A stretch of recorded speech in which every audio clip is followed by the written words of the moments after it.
Estamos iniciando mais um episódio do podcast, dessa vez online. Seja bem-vindo a bordo da Varig Vive. Desta vez estaremos batendo um papo com uma colega querida, que foi uma aeromoça, comissária de bordo da Varig e teve uma carreira brilhante de comissária até comandante de Boeing 777. Nossa querida Kalina Cox Milani. Olá, Kalina, tudo bem? Olá, Oscar, tudo bem? Turma aqui do Varig Vive, um prazer estar aqui com vocês. Então, segundo eu sei da tua boa história, tu entrou na Varig como aeroviária, como agente de tráfego lá no Galeão, é isso? Em Guarulhos, Oscar. Em Guarulhos. Logo quando inaugurou o aeroporto, em 85. 85. Eu fiz a seleção em 85, E aí eu comecei a trabalhar em terra lá em Guarulhos, quando inaugurou o aeroporto, por um ano. E aí percebeste que existe. Percebeste que existia uma possibilidade, né? Na verdade, eu queria trabalhar como comissária, meu primeiro trabalho na Varig, mas não estava tendo seleção. Então, eu vi que eu poderia trabalhar como agente de tráfego, eu fiz a seleção como agente de tráfego. E depois eu fiquei um ano trabalhando no aeroporto até eu fazer a seleção para comissária. Tinha que aguardar um ano. Então, depois fiquei como comissária mais 5 anos e depois fui fazendo minhas carteiras de voo e depois segui minha carreira para copiloto. Depois a gente conversa mais um pouquinho, né? Que foi meio rápido, resumido. Tu é natural do estado de Pernambuco e veio para São Paulo para fazer a vida profissional, é isso? Então, eu sou de Recife e eu queria entrar numa empresa aérea. Eu sonhava com a Varig, né? Mas eu estava em Recife ainda, não sabia se eu ia conseguir. Meu sonho era ser piloto, mas eu não tinha nem o brevet ainda, só tinha feito o voo de descoberta nessa época. E eu tinha que fazer o caminho do zero, né? Então, eu queria ser comissária. E fiz seleção. A primeira seleção que eu fiz, Oscar, foi na Lufthansa. A Lufthansa tinha uma base no Rio. E eu fiz a seleção da Lufthansa, passei, me mudei para o Rio. E aí eles fecharam a base. Aí eu voltei para Recife. Aí eu fiz seleção na Transbrasil para comissária. E, inclusive, fiz seleção na Embraer também para trabalhar no escritório lá. Só que quando eu soube que eu podia ser agente de tráfego e depois comissária, eu fiz isso. Eu trabalhei, eu fiz a seleção na Varig e trabalhei como agente de tráfego por um ano. E depois fiquei como comissária, que era a profissão que eu queria ter enquanto eu estava fazendo as horas de voo, né? Então, fui muito feliz naqueles 5 anos, mas não era bem meu objetivo. Eu estava bem, assim, contando os dias, né? Aonde tu fez a formação? Qual era o clube? Então, eu fiz o meu PP em Recife, no Aeroclube de Pernambuco, que na época era chamado de Encanta Moça, ficava ali na Praia do Pina, perto da Praia de Boa Viagem. Fiz o meu PP lá. E depois o restante, até o PC, Multi e FR, fiz em São Paulo, fiz no Rio, fiz em Volta Redonda, e até completar as horas, né, que demora um pouquinho. Depois eu me mudei para o Rio, né, já era comissária, me mudei para o Rio. É surpreendente, porque mesmo nessa fase inicial, tu estava sempre envolvido ao redor de aviação. A aviação era o foco, tinha que ser Embraer, Lufthansa, Varig, check-in, ali, agente de tráfego do aeroporto de Guarulhos. E Transbrasil também, que eu fiz a seleção na Transbrasil, para ser comissária lá, mas eu achava que se eu ficasse em uma empresa só, como era a Varig, que era o meu sonho, ia ser mais tranquilo, em vez de ficar para lá e para cá, porque eu queria realmente voar na Varig, era o meu sonho. Era o sonho de muita gente, sempre foi, né? Cá entre nós. Eu tenho essa lembrança presente desde sempre que alguém menciona sobre ti. Eu lembro exatamente em 87, por aí, eu voava 727, e tu era comissária da Nacional, e fizemos, eu acho que um 302 ou um 320, aqueles voos que iam subindo pela costa, e aí, de vez em quando, a gente conversando, e tu mencionou que pretendia ser piloto da Varig, e na época era uma coisa... Não havia esse mercado, né? A VASP já tinha a Carla, né, que é até filha de um FE nosso da Varig, do Chico Romulo, mas na Varig a diretoria antiga não via isso, assim, havia um preconceito muito forte, né? Eu até mencionei numa dessas vezes que a gente estava... Eu fui presidente da Amivar por 3 gestões, então fui vice-presidente mais e tal, e esse assunto, de vez em quando, entrava lá tem um pessoal lá que está querendo... E eu era casado, na oportunidade, com a mãe da minha filha do meio, a Fernanda, uma mulher que era médica e fazia plantões em hospitais. E eu disse, olha, não, porque o que eles alegavam é que, mas como é que vai ser quando ela for para a internacional? Porque lá no sarcófago, na hora do descanso, como é que ia ser? Ué, como é que vai ser? Ela vai dormir, não tem como vai ser. Mas era forte esse preconceito. Isso era em 1987, tu vê como evoluímos, de uma certa forma. Eu acho que até tu tem essa responsabilidade interessante nessa evolução, porque tu foi uma referência. E eu disse, olha, eu cansei de ir lá no hospital, algumas vezes encontrar a minha mulher, estava lá fazendo plantão, na hora do descanso, deitado numa cama, e na outra cama tinha um médico que era de outra especialidade, totalmente normal, não tem nada a ver o local, né? Mas então tu voou de comissária de 86 a 90, é isso? E aí voaste quais aviões? Então, quando eu era comissária, eu voei o 737, o 727 e o 767. Eu cheguei a ser chefe de equipe lá da Nacional, depois eu fui para o 767. E o interessante, quando você fala assim de 87, em 86 a VASP abriu para as mulheres, né, que também era fechado, né? Cá entre nós, a gente pode falar a verdade, o campo era fechado mesmo. E a Arlete que foi a primeira realmente lá da VASP, né? Ela entrou em 86. E eu tinha esse sonho, né, de fazer, estava fazendo minhas carteiras com calma, mas eu não sabia se eu conseguia na Varig. Então, quando eu a vi, inclusive ela passando pelo aeroporto, eu fui lá falar com ela, que nem fã-clube, assim, toda cheia de alegria, né, o olho brilhando, e conversei com ela. Então, eu já sabia que pelo menos na VASP existia essa possibilidade, né, já que na Varig esse preconceito era bem grande. Eu sabia que, inclusive, a Carla, quando ela entrou na Varig em 88, ela disse que não tinha condição, ela tinha tentado, acho que 3 anos antes. O presidente era veemente contra mulheres, acho que a diretoria toda. Então, foi preciso mudar essa gestão completa, né, da presidência até o diretor de operações e toda a chefia, para uma geração de pessoas que viam que mulheres eram tão competentes e capazes como os homens, né? Não tinha diferença nenhuma, não tem, né? A não ser que você vá usar o músculo, né? Realmente, na parte muscular, a gente é diferente. Mas, como não é o caso, a gente não empurra o avião, né? Nem puxa. Muito pelo contrário, né? A minha força está aqui, na minha cabeça. Então, essas pessoas que entraram, né? O Riete, nosso querido diretor de operações, que a gente tem um carinho muito especial, o Dexarme também, na época da EVAI, a gente tem outro carinho. Pessoas que tinham a cabeça mais aberta, né? Voltada para a realidade, né? São profissionais, né? Como a sua esposa médica, somos todos profissionais, não importa o sexo, né? Não importa se é homem ou mulher. A gente está fazendo o que a competência da pessoa, né? O estudo e a qualificação deixa, né? Você já atingiu o nível máximo, você vai conseguir fazer bem feito. Não é o seu gênero, não é isso. Então, eu fiz a prova, a seleção em 1990, que foi a primeira prova com a nova gestão. Mudou, né? O presidente Hélio L. Schmidt, ele havia falecido, mudou toda a gestão, toda a diretoria. O Riete já era o diretor de operações.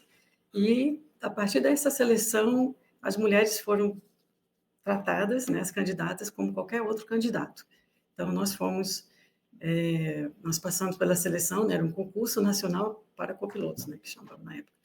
E nós éramos 5 mulheres, mais de 1.000 rapazes fazendo a seleção, e 5 mulheres passamos em 2, eu e a Marina, e a gente começou o nosso curso no ano seguinte, né, foram alguns meses de seleção, né, teve todo o processo psicotécnico, exame médico, etc. E a gente começou em 91. Eu comecei a minha turma em junho de 91 e ela começou em setembro de 91. Inclusive, eu estava assistindo o podcast do nosso querido Riete e me veio a lembrança assim, daquela época, foi bem interessante. Tudo que ele contribuiu, né, para ele, né, todo aquele grupo de pessoas, de líderes da Varig que contribuíram para essa mudança, a gente é muito grato por isso. É interessante que tu mencione, porque eu acho que passou, talvez por muitos, despercebido, mas a gestão do Riete, eu acho que era o Rubel Thomas que assumiu, né, no lugar do Hélio Schmidt. Foi uma modificação importante com esses e vários outros avanços, né? O Riet teve essa responsabilidade em operações, em outros setores, também houve, possivelmente, a gente não acompanha, porque a gente vive envolvido ali com avião e com escala, e a vida passa. Mas ele mencionou isso várias vezes, e tu acabou de mencionar. Eu já combinei com o Dexheimer para chamá-lo aqui e também contar a história dele, porque é um parceiro e é um cara que teve uma participação importante nesse desenvolvimento da própria Faculdade de Ciência Aeronáutica aqui em Porto Alegre, que também foi a primeira, né? Mas é importante relembrar aqui que tu mencionou, tu tens ou vai nos mandar depois foto da formatura de comissário? Eu separei algumas fotos da minha formatura da turma de copilotos para mandar para você. Se você quiser, né, eu vou mandar aqui para você colocar aqui no podcast. E tem uma lista de nomes. Está listado ou tem que... Eu tenho aqui a classificação, né, a lista com todos os colegas de turma. A minha turma, que eu queria, né, lembrar bem aqui dos colegas, a minha turma, que foi a turma 26, quando a gente se formou, foi feita uma transferência de 10, acho que são 10 alunos da turma 26 para a turma 25, a gente se formou junto com a turma 25. E na turma 25, alguns também tinham sido transferidos para a turma anterior, e assim foi.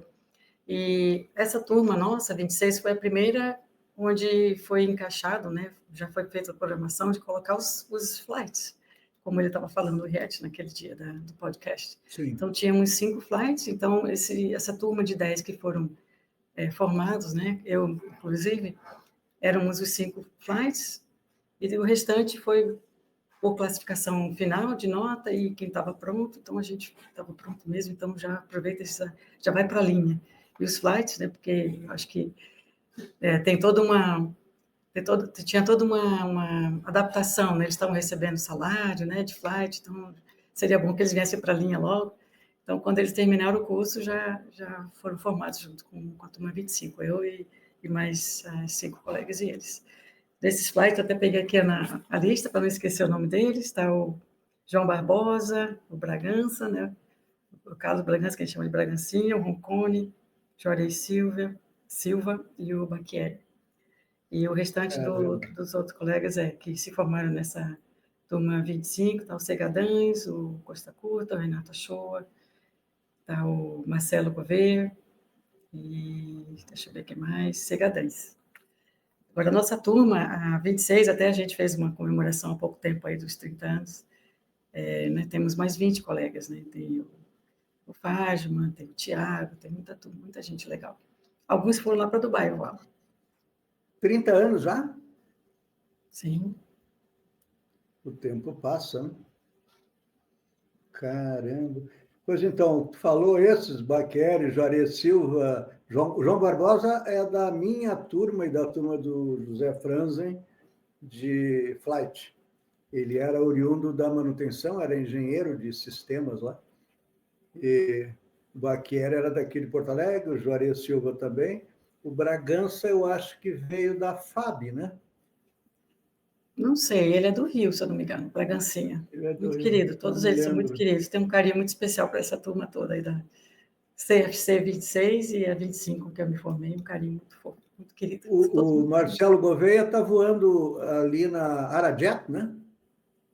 Não sei, eu não tenho falado com ele faz um bom tempo. Ele é filho do F.E. Gouveia, que é meu amigo de muitos anos, foi meu instrutor no DC-10, inclusive. E a última notícia que eu tive do Chitãozinho, que era o apelido dele, né? Ele parecia o Chitãozinho da dupla, né? Do Choró. E me disse o pai dele que ele está voando na Arajet, que é uma empresa aqui do Caribe, eu acho que é base de... Acho que o hub deles é ali, não sei qual é a localidade, mas é no Caribe. E faz voos para a Europa e parece que já está fazendo para o Brasil também. Só tem 737 MAX, coisa assim. Então, e aí tu voa o quê de copiloto, Kalina?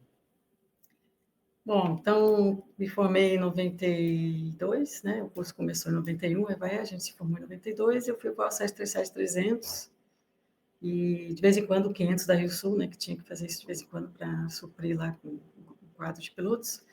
E eu fui para a Ponte Aérea, que eu queria, né, muito ficar em casa, naquela rotina mais tranquila. Fiquei na Ponte Aérea quase 8 anos. Depois eu fui para o 777. E no 777 a gente fez o curso inicial dele, né? Ele não estava ainda fazendo parte da frota. A gente trouxe os 2 primeiros aviões lá de Frost. Essa turma aí. Foi muito, muito interessante a experiência. Foi logo depois do 11 de setembro. Caramba, clima pesado na área de aviação, né? Após o 11 de setembro, era complicado. E aí tu ficou voando Ponte Aérea 737-300, base Rio, né? Tu deixou de ser de São Paulo a partir de então. Né? Logo quando eu passei para comissária, eu já passei, logo transferi, né? Quando eu casei, né? A gente foi para o Rio, a gente morava no Rio. E eu queria muito ter uma escala para poder, uma escala de ficar em casa o máximo possível, né? Para poder ter a minha filha, que era um sonho também meu. A gente quer se realizar, né? Se realizar profissionalmente e também como mãe, né? Que é um chamado nosso aqui. E, inclusive, esse momento meu foi interessante porque a gente precisou conversar com a chefia, né? Porque não existia uma escala mãe, né? Não existia piloto grávida, como é que faz? No Brasil, né, a aeronauta, piloto ou comissária não pode voar grávida, né? Então, você pede a carteira de voo e você fica, na época, ficava com licença INSS, hoje em dia já chamam licença maternidade, mas era preciso a gente fazer alguma adaptação para que, quando a gente voltasse para o voo, fosse, se possível, né, tanto na ponte aérea quanto nos voos domésticos, a gente poder fazer voos curtos, né? Então, quando as meninas começaram a ingressar, né, a terceira, né, a Marina entrou logo depois de mim, alguns meses, né? Depois a Sandrinha entrou também, depois as meninas da PUC, que se formaram, eu acho que começaram a voar em 97, 98, e as meninas da Rio Sul, do Nordeste, a gente se reuniu, a gente criou o grupo Aviadores, que eu estou usando aqui uma camiseta da Associação Aviadores, e o grupo foi formado nessa época, quando foi, né, aumentando o número de meninas pilotos. E a gente foi na chefia conversar com, na época, era o Souza Pinto, se eu não me engano, e a gente conversar sobre escala mãe, né? Como é que a gente faz para, quando a gente retornar, a gente poder, né, passar por aquela fase de amamentação, de estar em casa, cuidar da criança. E aí foi feito um capítulo, né, no Manual de Operações sobre piloto-mãe, onde cada vez que alguém fosse passar por essa fase na vida, ela já tivesse isso já programado, como é que seria. E na ponte aérea e no voo nacional, a gente, e no voo até internacional, se fosse o caso, fazer voos curtos, a gente tinha esse programa até a criança fazer 2 anos de idade. E isso foi uma alegria para a gente. E é uma maneira até de atrair mulheres na profissão, é você saber que já existe um programa, né? Já existe um ambiente atrativo, né? Atraente assim, para a mulher que quer se realizar nessa profissão. Então, a gente fazia essas reuniões, esses encontros, a gente aumentou essa nossa área e a gente convidou meninas de outras empresas, conforme foram entrando, né, as meninas da BASP, as colegas da TAM, e a gente criou o grupo Aviadores. Mas aí é outro adendo, né, que eu quero falar mais sobre isso, que é meu xodózinho. Mas lá no 77, lá no 77 foi muito bom, e o problema é que a gente, como estava até pensando aqui, relembrando como é que foi, a empresa estava com uma progressão de carreira de 3 anos para ser comandante, quando eu estava na Embraer, depois passou para 6, depois passou para 13, e nada, né? Porque ela começou a diminuir, né, os voos, ela passou vários voos para Rio Sul, Nordeste, né, por vários motivos internos, econômicos, estratégicos. E a gente, nessa senioridade, foi ficando para trás, esperando, né, e nada. Então, eu fiquei bem frustrada. Aí eu comecei a ver outros horizontes, outras empresas lá fora, onde eu pudesse ter a minha promoção e ter outras experiências. Foi quando eu vi a Emirates. Aí eu fiz essa pesquisa, vi como é que era o pacote lá e fiz minha inscrição lá em 2003. Só que eles não me chamaram, não. Levou 3 anos para eles me chamarem, porque eles não tinham mulher lá também. Então, tem um outro capítulo, daqui a pouco eu falo, se você quiser saber. Tu tens uma filha com o nosso colega comandante Comenho, isso? Sim, Me sim. recordo que na época falavam, né? Falavam no bom sentido, que a Kalina tinha casado com o Comenho. E a tua filha está com que idade agora? A minha filha está com 27 aninhos. Caramba. Para filha, sempre aninhos. Ela 27 não escolheu a aninhos. aviação. Ela não fez aviação. Ela é maravilhosa, uma filha assim incrível, tenho muito orgulho dela. Ela foi para a área de STEM, mas na área de genética. Então, ela foi estudar genética na UCLA, que a gente chama de UCLA no Brasil, né? E depois ela foi fazer doutorado. Ela está terminando o doutorado agora. Em outubro ela vai defender a tese dela, de 20 Ela vezes. também deve ter muito orgulho da mãe. Cada vez que alguém menciona, ela sabe, minha mãe foi comandante de Boeing 777, né? Isso naquele segmento dela também é forte, né? De ela contar, tenho Verdade. certeza que a reciprocidade das duas, essas coisas. Então, conta para nós a experiência lá fora. Então, bom, a experiência Varig que tu já contou. Não, eu queria saber como foi assim essa preconceito, dificuldades e próprio curso, né? Porque o curso é dispendioso, então tivesse alguns perrengues para obter, porque sempre a hora de voo sempre é cara, né?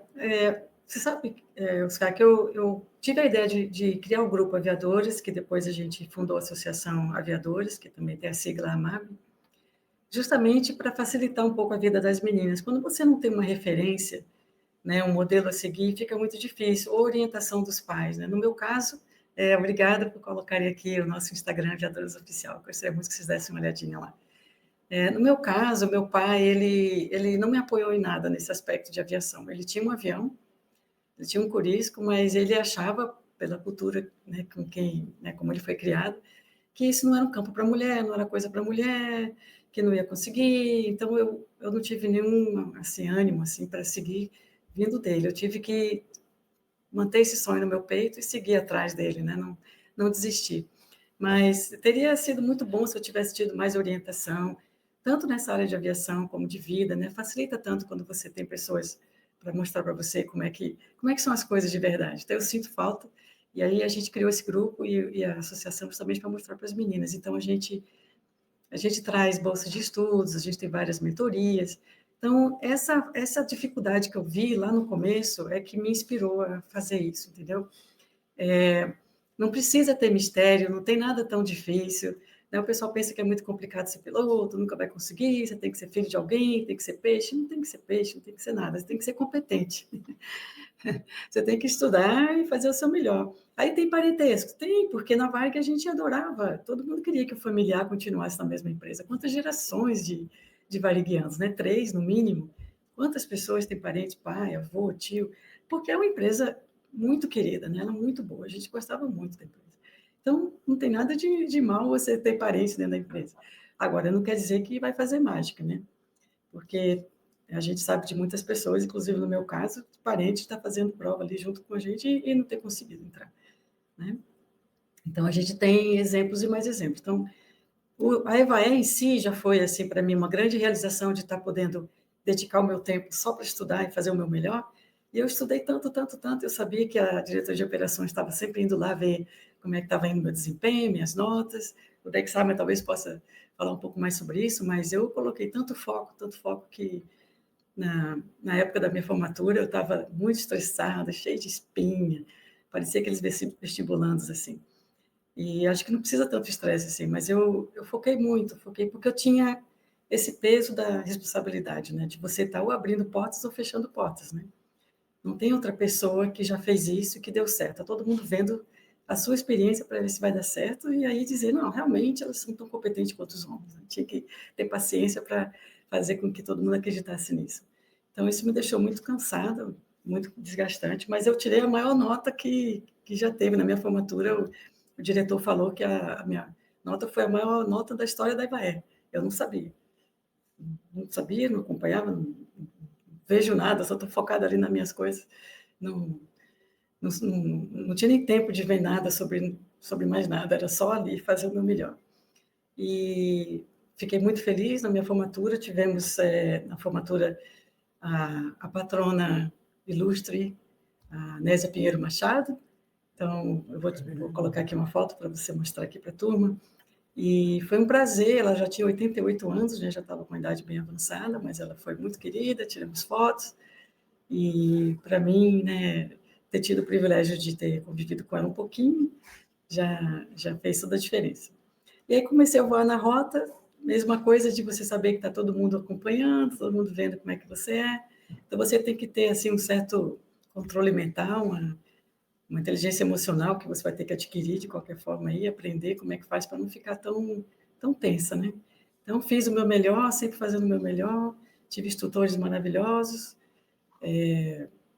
Eu só tenho a agradecer. O Laden Forte acabou que a gente voou muito também lá no 77, aquela turma toda do 77, todos os copilotos, os comissários, os comandantes, foi tudo muito bom. Eu não posso dizer assim que alguém me maltratou, que eu tive algum ambiente assim esquisito. O que acontece é que as pessoas precisam de tempo para ver como é que você realmente opera. Então, quando eles estão vendo que você é competente, aí relaxa, aí você já é camarada, já é igual a todo mundo, tudo bem, né? Tem que ter paciência. E quando eu fui para a Emirates, eu tive que ter essa mesma paciência. A Emirates já foi outra situação. Mas eu lembrei do que eu já passei e aí eu repeti. Já tinha mulher lá no Emirates, não? Não, Oscar, eu me inscrevi em 2003 e eles não me chamavam. Eu achei tão estranho, porque eu voava para o 777. Eu sabia que eu ia para o 777, né, que eles costumam colocar num avião parecido com o que você tinha antes, né, Airbus. E os colegas estavam sendo chamados e eu não era, então eu mandava e-mail, eu cheguei a ligar para a chefe dos recursos humanos para saber porque o que estava faltando nos meus requisitos. Inclusive, a gente, na época, a gente teve que fazer o PLA, né? Antes de eu ir para a Emirates, quando eu soube que tinha que ter o PLA checado, eu fui na ANAC na época e conversar com eles lá, porque no Brasil você não tinha o PLA checado, você só podia checar quando você era promovida a comandante.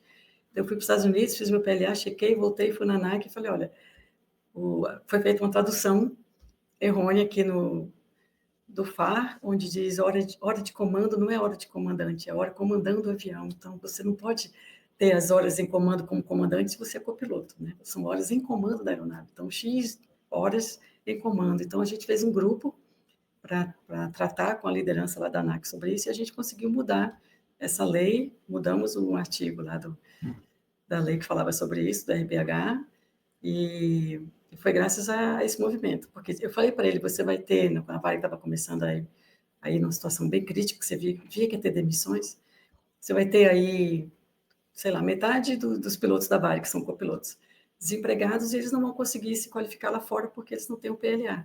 Então, isso é ridículo. O PLA você checa num avião multimotor lá fora tranquilamente, como eu fiz, está aqui o meu PLA. Tá? Aí, teve todo esse trabalho, a gente começou a fazer essas reuniões. Então, eu apresentei lá na Emirates meu PLA e falei, o que está faltando? Ele, não está faltando nada. Vocês têm mulher aí, piloto? Não, não tem. Ah, não, mas não é isso, não. Continue atualizando suas horas lá no site. Aí eu achei muito estranho.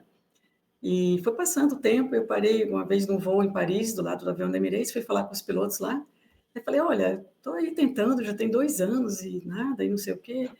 Você acha que é porque é mulher? Porque vocês não têm mulher, tem mulher piloto? Não, não tem. Você acha que é isso? Com certeza. E aí, o que eu faço? Se é isso que você quer, fica tentando. Uma hora, quem sabe, eles desistem de ficar colocando essa porta fechada na frente de vocês aí. E aí eu fiquei continuando, né? Eu falei, é isso que eu quero. Fiz seleção na Ryanair, porque eu achava que a Emirates ia demorar muito, que na Varig foi cada vez, né, uma situação mais crítica. Fiz seleção na Ryanair, passei. Falaram que o meu upgrade ia ser em 6 meses, que a gente que tem hora de voo é muito rápido, né? O fast track. Aí eu, joia, mas eu quero ir para Emirates. Então, eu mandei uma carta para Emirates bem, assim, direta. E eu falei, né? Não dá para esperar mais, eu preciso ir para algum lugar e me chama, faz os meus testes aí, põe no simulador, põe de qualquer jeito. Vê como é que eu sou, depois vocês decidem. Eu não sei se fez a diferença, mas eles começaram a me chamar logo em seguida, me ligaram, fizeram uma entrevista, que eu sei que esse primeiro contato é sobre o seu inglês, para ver como é que você está no inglês. E aí foi tudo bem, e aí começou o processo seletivo lá, e eu comecei a voar e não tinha nenhuma mulher lá. Então, eu fui a primeira mulher da Emirates. E depois foi a primeira mulher comandante da Emirates. Primeira mulher copiloto, primeira mulher comandante. Eles tinham uma local, uma árabe, que quando eles abriram para mim, né, para ela, eles abriram a academia, que é a faculdade deles, que dá um curso do zero a tudo lá, né, até o PC completo, eles abriram para mulher. Então, entrou uma árabe local, que tinha recém terminado lá o ensino médio, então ela estava fazendo a faculdade, tirando as horas de voo lá na Austrália. E aí eu comecei a voar, com instrução em rota e tudo mais, lá em Emirates.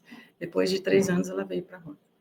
Mas né, ela entrou nesse faculdade 1 ano antes de eu começar a voar. Mas ela só veio para a linha 3 anos depois.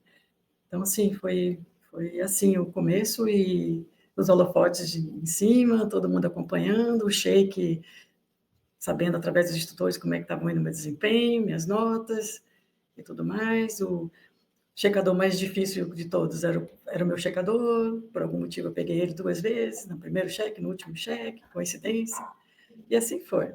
E na promoção a comando também, né? Todos os olhos, holofotes, eu entendo, né? Era o nome da empresa, eles tinham que acompanhar para ver. Mas tudo bem, eu fiz os meus trabalhos mentais aí de controle emocional e deu tudo certo, graças a Deus.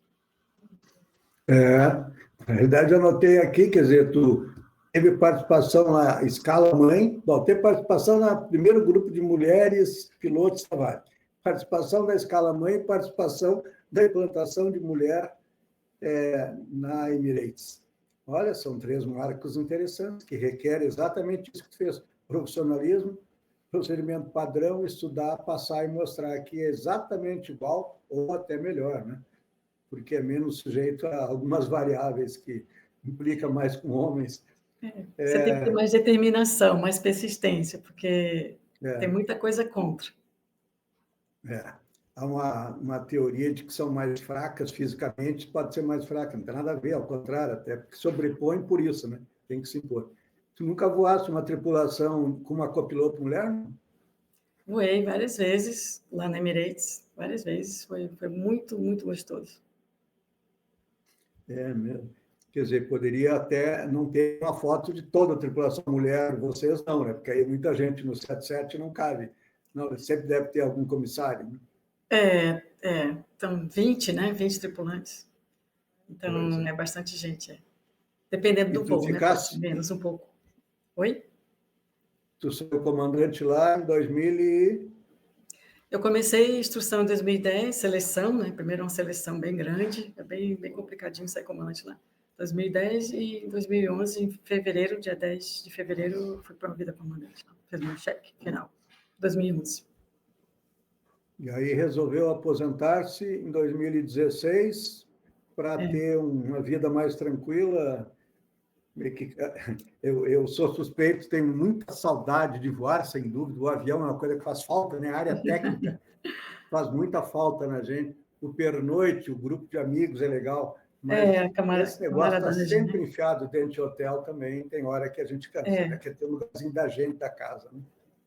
Para mim, né, foram 10 anos lá na Emirates, 15 anos como copiloto, mais 5 como comissária, então foram 30 anos voando, né, e é bem cansativo, né, ele pesa no corpo e eu estava bem cansada, e a minha filha estava terminando o ensino médio, já vendo faculdade, o meu marido atual a gente casou, né, nessa época de 2016, ele queria vir para perto da família dele aqui na Geórgia, e a gente começou a planejar como seria a nossa próxima fase de vida. Então, eu vi que se eu ficasse 10 anos na Emirates, é que ele tem uns acordos, né? Você pode ficar 10 anos, 15 anos, 20 anos, você pega todo o seu plano de previdência privada, né? Todo o seu aéreo de lá, e você ganha as passagens, tem todo um pacote.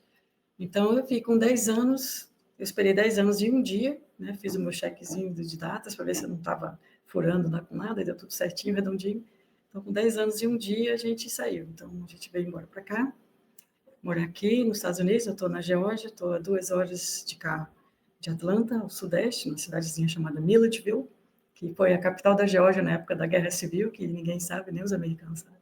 Tem a casa do governador aqui, tem a corte, tem tudo do estado. Uma cidade bem pitoresca, né, histórica dessa época da Guerra Civil, antes do general do Norte ir para a Savannah, ele passou por aqui, mas ele deixou a cidade intacta e é uma cidadezinha bem fofa. Tem um aeroporto aqui muito fofinho. Eu pensei que eu fosse ficar assim, acho que eu não vou voar nem tão cedo, mas não foi não. Eu fiquei com saudade, mas não da escala, saudade de voar mesmo. Então, me envolvi aqui no aeroporto, a gente entrou em sociedade com um amigo, e a gente tem um avião aqui, um RV-10, que a gente faz o voo, cada um faz um voo quando quer, põe no calendário lá, quando quer pegar o avião. Então, a gente está curtindo a aviação, sim. Agora, eu queria muito, né, quando eu estava na Qual é o Emirates, avião? o RV-10, Vans Sim, RV-10, eu sei. É da bom, bom, Vans, né? veloz, né? Gostoso aquele aviãozinho. É bem veloz, é bem bom, 4 pessoas, né? 2 passageiros, quer dizer, um piloto e Então 3 tu, passageiros. durante o período do 777, tu morava em Dubai e teu marido também estava em Dubai. Eu achei que ele era norte-americano e morava... Não, não. Lá, Então, as o atividades de meu, lá e tu fazia tudo. quando eu fui para lá, nós fomos a família completa, né? A minha filha e o meu ex-marido, e depois, 2, 3 anos depois, a gente separou, e depois de uns 5 anos eu conheci o meu marido atual, o Andy, que é o nome Milani, o sobrenome dele, italiano, o nome dele. O pai dele tem ascendência italiana. E aí nós casamos, ele morava lá também. Ele é aposentado do Exército Americano, ele é coronel das Forças Especiais, voava helicóptero, e ele estava lá liderando uma empresa que treina os militares árabes dos Emirados Árabes. Ele estava lá trabalhando lá, a gente se conheceu e aí a gente casou. E ele queria muito ficar perto dos pais, infelizmente a mãezinha dele faleceu logo quando a gente veio para cá. Então, nosso casamento foi o último evento da família que ela participou. Então, foi bem bonito, assim, simbólico, né, para a família. Foi fofinho, mas tudo bem, deu tudo certo. Minha filha começou a fazer a faculdade dela lá em Los Angeles, depois ela veio fazer o PhD dela, está em Boston. E eu queria muito que a gente retomasse o grupo Aviadores que tinha parado os encontros nacionais que a gente fazia, até acho que 2010 foi o último. E eu queria muito retomar para a gente fundar a Associação Aviadores para poder ajudar as meninas, de fato, com bolsas, com ferramentas, não só de norteamento, mas de ferramenta física mesmo, né, material. E aí a gente fundou a associação em 2018. Eu estou envolvida com a associação desde então. A gente está fazendo encontros nacionais das mulheres na aviação em março. Pessoal, fiquem atentos, 7 e 8 de março do ano que vem. Vamos fazer o 9º encontro Mulheres na Aviação. Gostaria muito que vocês fossem. Nacionais que tu diz é Nacional Brasil ou Nacional Estados Normalmente em Unidos? São Paulo. Não, em São Paulo, normalmente, né? A sede da associação é em São Paulo. Então, a gente faz um encontro em São Paulo. Nós temos um site, aviadoras.org.br, vocês podem dar uma olhadinha lá, tem alguns vídeos falando sobre os eventos anteriores. E o próximo de março é sempre um Dia Internacional da Mulher, o próximo dele, a gente tem palestras com os recrutadores das empresas aéreas, então tem pilotos e comissários e mecânicos, porque a nossa associação é de pilotos e mulheres na aviação, né? Todo mundo segue de mãos dadas para crescer o número de mulheres no Brasil.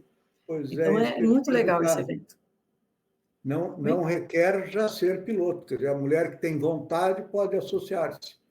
Todo mundo que gosta da aviação ou que está com alguma profissão na aviação ou ligada à aviação, ela pode se associar e, se ela quiser fazer algum curso, a gente tem vários cursos para ela, seguir nas diversas áreas da aviação. A gente tem engenheiras aeronáuticas, controladoras de voo. Tem uma wing walker, que é a Marta, que fazia acrobacia em cima do biplano, né? Não sei se vocês já viram. Ela é incrível, paraquedistas, pessoas que são ligadas à aviação, né? Que tem essa paixão que não deixa a gente nunca, né? Então, a gente quer que o número de mulheres aumente, então a gente faz esses programas justamente para encurtar o caminho, né? Então, a gente faz contato com as empresas, a gente também tem um processo seletivo interno das associadas que estão prontas para irem para as companhias aéreas, e aí a gente apresenta elas e eles vão fazer a seleção lá na empresa, vindo da Aviadores. É toda uma ideia de tirar o mistério, sabe? De encurtar distâncias e mostrar que é possível realizar o sonho. E, inclusive, Oscar, a turma aqui não deve saber, aí o pessoal pergunta por que tem poucas mulheres na aviação?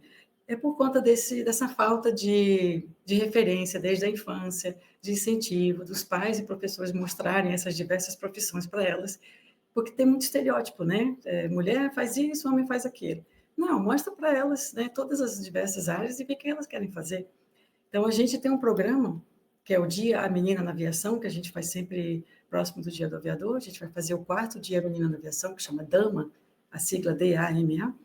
Vai ser, inclusive, em Recife, pela primeira vez vai ser no Nordeste, que é um dia que a gente traz as meninas para um dia de imersão, a gente tem palestras, e as que passam no concurso, que a gente faz sempre um concurso, o da Bolsa de Estudos também é um concurso, elas vão fazer o voo de descoberta, o primeiro voo com um instrutor, um voo doado pela escola de voo do local, no caso o Aeroclube de Pernambuco vai dar os voos para as meninas, e a gente vai fazer junto com o evento que vai ter em Pernambuco agora, dia 24, 25 e 26 de outubro, que é o Air Venture Pernambuco. Então, no primeiro dia do evento é o nosso damo, na parte da manhã. E as meninas de 12 a 17 anos já têm essa abertura, né? A mente já abre para a aviação, já vê o que ela pode fazer. Vai ter palestra com o piloto, com o mecânico. Elas tiram dúvidas, elas veem que a coisa é possível, qual é o caminho, quais são os cursos. E os recrutadores, às vezes, vão também. Então, isso é muito legal. Então, a gente precisa dos adultos mostrarem para as crianças e adolescentes dessas áreas para poder elas terem esse sonho, né? Terem a possibilidade de sonhar com a aviação. E é isso que a gente está fazendo aqui na associação. Essas coisas mudaram, né? Porque, por exemplo, quando eu era guri, tinha 2 aeroclubes próximos que a gente via durante o dia. Eu morava em Canoas, tinha o de Belém Novo, agora Belém Novo, na época era o do Rio Grande do Sul, que era em Canoas. Então, em cima do espaço aéreo de Canoas, tinha aviões da Força Aérea, que passavam para pousar ali no Quinto Comar, e também os aviões de aeroclube lá, que na época era Paulistinha e outros. Então, a gente via aquilo e despertava. Novo Hamburgo tinha, na Charlau tinha, e também quem voava de criança acompanhando o pai também tinha a possibilidade de entrar na cabine, como nós vamos uma grande parte da nossa vida. Hoje não, né? Hoje está muito estanque a aviação. Os aeroclubes aqui em Porto Alegre, um aeroclube é lá em Eldorado do Sul e o outro é lá em Belém Novo, quer dizer, tu não tem contato nenhum. Nós que somos ligados temos até uma dificuldade de interagir com essas pessoas porque não sabe e tal. Isso que está fazendo é muito interessante, quer dizer, é www.aviadoras.org.br. Por ali que acessa e por ali que escreve, é isso? Exatamente. Aí vai conhecer os parceiros, as escolas parceiras, a gente tem clínicas, né, que fazem o CMA, né, o Exame Médico Aeronáutico, então tem vários parceiros que dão várias facilidades para as associadas. E o networking, a amizade, a gente se conhecer, a gente se apoiar, isso não tem preço, né? E as meninas que têm 12 a 17 anos, elas podem ingressar também como aspirantes, e elas não precisam pagar a contribuição associativa, as aspirantes. Então, a gente quer que elas já conheçam desde pequenininha quais são os caminhos, né, que elas têm que tomar. A Associação Varig Vive vai vincular no seu site o teu endereço o tempo inteiro, permanente, que é para poder, naquilo que a gente divulgar, que acho super importante, super interessante, e até porque tu, sendo a representante, tu é uma pessoa de referência nisso, criaste tudo isso que tu contou agora. Eu tenho profundo orgulho de conviver e ter convivido contigo na mesma empresa e tu ter desbravado isso tudo para todas as empresas. Fico muito feliz. Se quiser dizer alguma coisa para terminar, para poder deixar como referência para os jovens e para os rapazes também que querem fazer a carreira, por favor, tenha a palavra. Meu recado é nunca desista dos seus sonhos, né? É até um clichê, mas é a verdade. Vai ter sempre pessoas que vão dizer, você não vai conseguir, isso não é coisa para você, mas não ouça, né? Coloque assim uma blindagem para você não ser atingido por nada que não faça você se sentir capaz. Acredite em você, invista em você, estude, faça o seu melhor, porque você também vai conseguir. Meninos e meninas. E as meninas, no caso, sabem que podem contar com a associação, que a gente está aqui para ajudar vocês. Os meninos, tragam as meninas, tragam suas parentes, suas amigas e os pais também, porque a gente está aqui para ajudar, é totalmente altruísta mesmo. Obrigada pela oportunidade também, até para falar sobre a associação, que eu tenho muito carinho. O nosso querido colega José Franzen, que estava escutando, vai fazer uma entrada para agradecer certamente a tua participação, porque ele também é um fã do teu trabalho. Oi. Tudo bom, Carolina? Saudade das jornadas, né? De aviação juntos. Só estava aqui participando como um assistente privilegiado, né, de primeira mão, de toda essa história tão bonita, tão bem contada, e emociona porque tudo aquilo que tu contou aqui para nós, toda essa cronologia da tua vida, desde o teu sonho até a realização do sonho de outras meninas, é uma obra completa, sem, né? que a gente vai fazer se não te agradecer? Dizer que as nossas netas, que as nossas bisnetas podem sim sonhar em estar na aviação, ser na aviação, e onde elas quiserem, onde elas puderem, porque pessoas como tu, que tiveram a coragem, que desbravaram, tu fosse como a nossa Varig, que a gente tem esse projeto Varig Vive, foi a pioneira em muitas coisas, como foi ressaltado até pelo Oscar aí, né? O teu pioneirismo é absolutamente ligado a esse nome da Varig, a pioneira, e em muitos aspectos tu fosse uma pioneira, e não só isso, além de ser pioneira, tu continua ligada absolutamente a esse gesto de fazer da aviação e das pilotas mulheres esse símbolo de força, de poder que vocês têm e terão sempre em todas as áreas onde vocês quiserem estar. Então, só como participante e assistente dessa história que tu contaste aqui para nós, estimulada pelo Oscar, pela oportunidade da Varig Vive, eu sou muito, muito grato, e a vocês todos aí, quero dizer que bom que a gente pode ver, se eu espero que todos os nossos colegas, amigos, e mais do que eles, as suas filhas e outras meninas possam assistir esse teu depoimento histórico para todos nós. Obrigado, Kalina, obrigado, Oscar, obrigado aos nossos parceiros do estúdio, obrigado a Varig Vive por essa oportunidade para todos nós. Abraço, obrigado. Eu agradeço. Então, estamos encerrando esse episódio. Tivemos a oportunidade de bater um excelente papo com a Kalina Cox Milani, que começou a sua vida profissional como agente de tráfego na Varig, fez vários concursos para outras inicialmente, mas acabou entrando na nossa querida Varig, depois foi comissária de bordo, depois foi copiloto, depois foi voar na Ásia, e aí voou Boeing 777, aquele avião grande que muitos já conhecem, porque hoje é um avião sedimentado, né? uma máquina maravilhosa. E quero agradecer a presença de todos que nos assistiram. Apoiem o projeto Varig Vive, compartilhem e se inscrevam no nosso canal do podcast Varig Vive. Seja bem-vindo a bordo. Obrigado, Kalina. Fique bem. Tudo corra bem, que tua filha fique bem, que todos fiquem bem. Ótimo. Obrigada. Até mais. Obrigada a vocês. Um abraço para vocês.